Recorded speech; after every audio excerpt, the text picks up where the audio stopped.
The olive snake. Beautiful, shy and elusive constrictor found in South Africa. They prey predominantly on rodents, but will also take lizards and even other snakes. They are often mistaken for venomous snakes, especially young black mambas, but they are completely harmless. Though terrestrial, they are comfortable in climbing shrubs and small trees. Hunting mostly at night, they are a great snake to have around the house to keep the rodent populations down. They lay up to 12 eggs in spring and are comfortable in climbing and hunting rodents.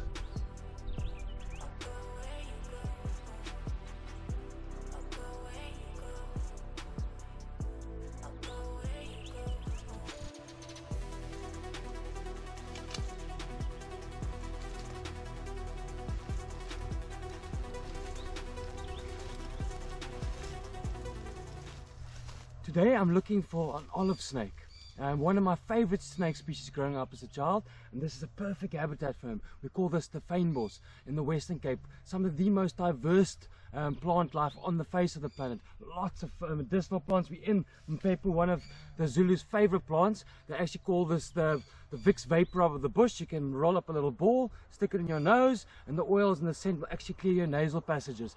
So incredible spot to look for creatures and to collect your medicinal plants. And the snake species I'm hunting for today loves to hunt striped field mice, and there's lots of tracks in here, so that's why I'm spending a lot of time hunting in this particular patch. And I've got a good feeling as the sun's going down and it's overcast, it's a great time, and it's springtime for these snakes to come out and hunt.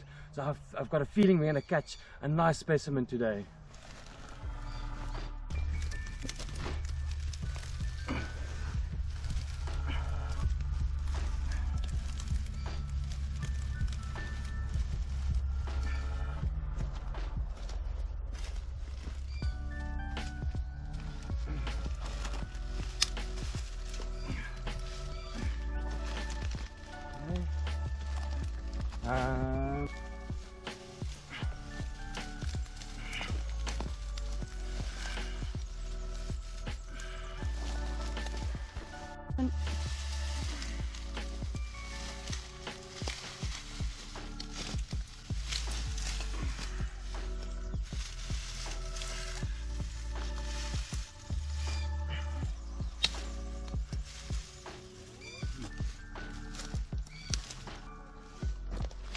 Wow, look at this.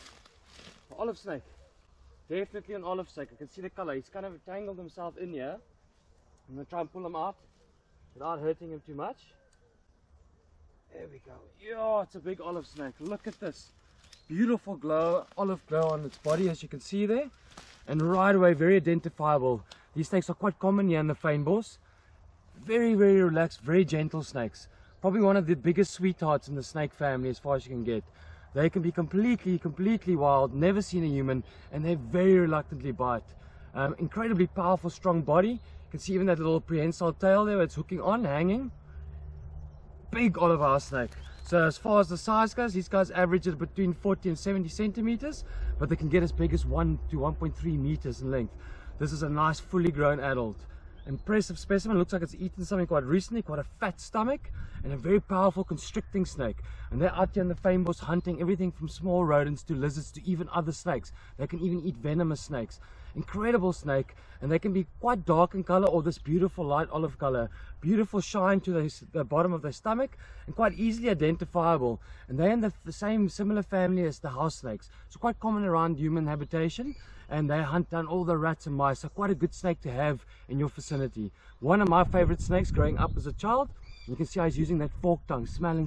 He's coming to check me out now. Look at that.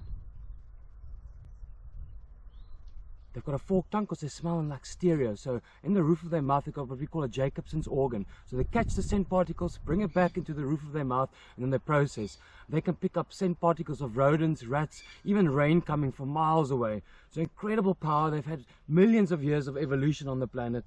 And look just how gentle and docile the snake is. Such a beautiful snake.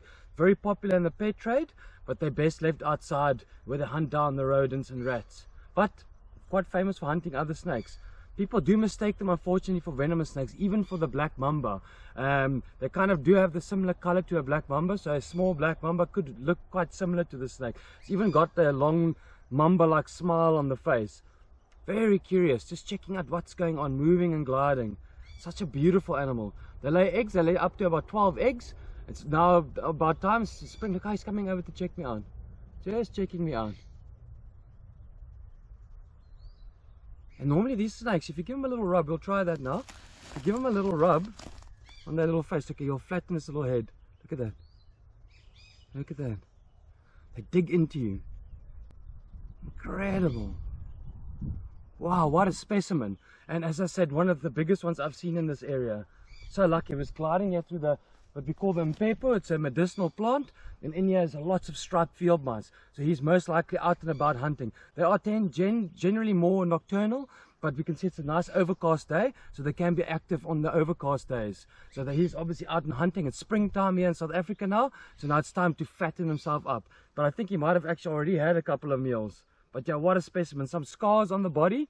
So he's been through quite a bit. A snake this size would be already about between 5 and 10 years old. And they can live up to 15 years in captivity. So quite long-lived snakes. Just so curious. Look how I keep coming to check me out.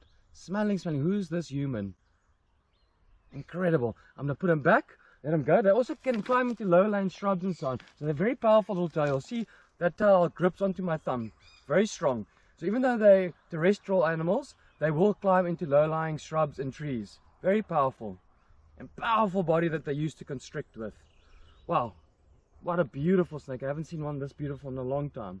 I'm going to let you go on your way. Very gentle. Not even trying to bite me at all. Sure. Put him back where he was and he can continue his hunting spree.